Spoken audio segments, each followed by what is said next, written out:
Ito guys, sa pag-CR ko dito guys, sapagkat nandito ako sa punerarya ngayon, sa may bandang sa may bandang BMC, baging tawag dito, sa may bandang BMC.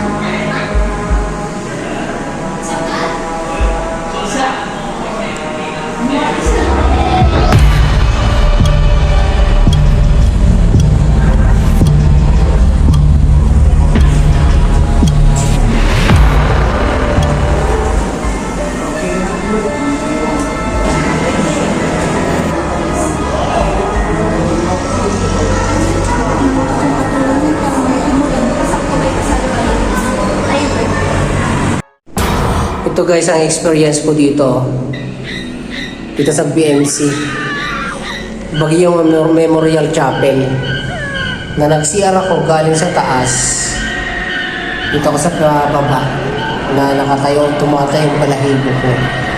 Hindi ko maintindihan kung naman ang nagpapatay ng balahibo ko dito. Sige nga, magpakita ka sa akin, mas kanino lang, sapagkat pag-CR ko dito, nakatayo tumatay ang balahibo ko, hindi ko maintindihan. Bali, ito yung pang-female na CR. Diyan naman yung pang-male. Pero ang hindi ko maintindihan, bakit tumatayo ang balahibo ko rito? Ano bang meron dito? Sige nga, magpakita ka nga ng ano sa akin, bagamat maliwanag naman sapagkat wala namang katao-tao dito guys sa bandang ito. Walang tao rito banda.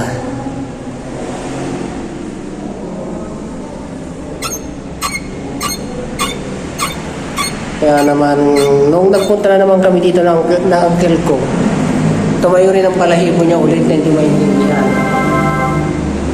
Siguro magkita tayo sa plate. Siguro dito sa area na to, yung siguro nila binabalasa mo yung mga namamatay, hindi ko lang alam. Sapagkat kakaibang nararamdaman ko dito guys, sa bandang lugar na ito. Yan naman yung loob niya, labasan yan. Yung kakaibang na experience ko dito sa lugar na ito.